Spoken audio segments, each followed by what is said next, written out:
Mateus capítulo 14. Por aquele tempo, Herodes, o tetrarca, ouviu os relatos sobre os feitos de Jesus e disse aos seus servos: Este é João Batista, ele ressuscitou dos mortos e, por isso, nele operam poderes para fazer milagres. Porque Herodes tinha mandado prender João, amarrar suas mãos e jogá-lo na prisão. Isso por causa de Herodias, mulher de Filipe, seu irmão. Pois João o havia advertido, dizendo: Não te é lícito esposá-la. Herodes, portanto, queria matá-lo, mas temia o povo, pois este o considerava profeta. Mas tendo chegado o dia da celebração do aniversário de Herodes, a filha de Herodias dançou diante de todos e muito agradou a Herodes. Por conta disso, ele lhe prometeu sob juramento conceder qualquer pedido que ela desejasse fazer. Foi então que ela, influenciada por sua mãe, pediu: Dá-me aqui num prato a cabeça de João Batista. O rei ficou angustiado, contudo, por causa do juramento e da presença dos convidados. Ordenou que lhe fosse dado o que ela pedira. Então mandou decapitar João na prisão. Sua cabeça foi levada num prato e entregue à jovem, que a entregou à mãe. Os discípulos de João vieram, levaram seu corpo e o sepultaram, e foram contar a Jesus o que havia acontecido. Assim que Jesus ouviu essas coisas, retirou-se de barco em particular para um lugar deserto.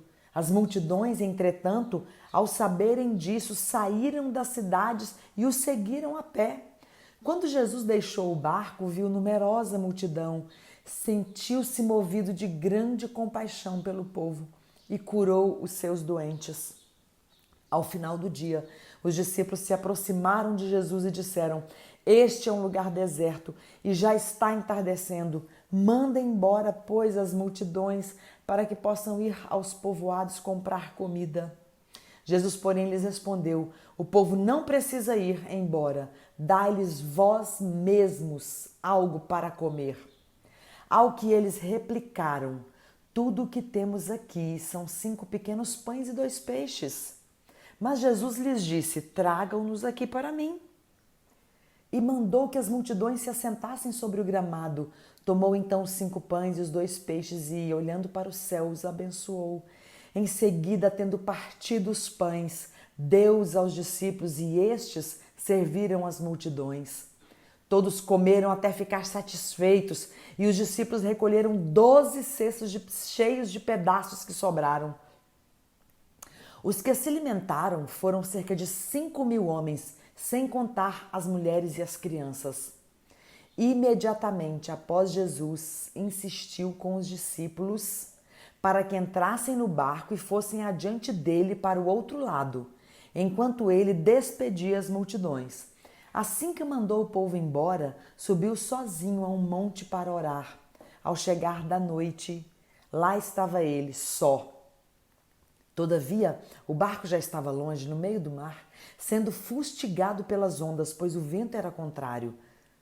Na 4ª vigília da noite, foi Jesus ter com eles, andando por sobre o mar. Quando os discípulos o viram andando sobre as águas, ficaram aterrorizados e exclamaram: É um fantasma! E gritavam de medo. Mas imediatamente Jesus lhes disse: Tende bom ânimo, sou eu, não temais. Ao que Pedro exclamou: Senhor, se és tu, manda-me ir ao teu encontro por sobre as águas. Então Jesus lhe responde: Vem! E Pedro, deixando o barco, andou por sobre as águas e foi na direção de Jesus. Todavia, reparando na força do vento, teve medo e, começando a afundar, gritou: Senhor, salva-me! Jesus estendeu imediatamente a mão, segurou e lhe disse: Homem de pequena fé, por que duvidaste? Assim que ambos entraram no barco, cessou o vento. Então os que estavam no barco adoraram-no, exclamando: Verdadeiramente, tu és o Filho de Deus. Depois de atravessarem o mar, chegaram a Genesaré. Quando os homens daquele lugar reconheceram Jesus, divulgaram a notícia em toda aquela região e lhe trouxeram todos os enfermos. Suplicavam então a ele que ao menos pudessem tocar na borda do seu manto, e todos os que nele tocaram ficaram plenamente sãos.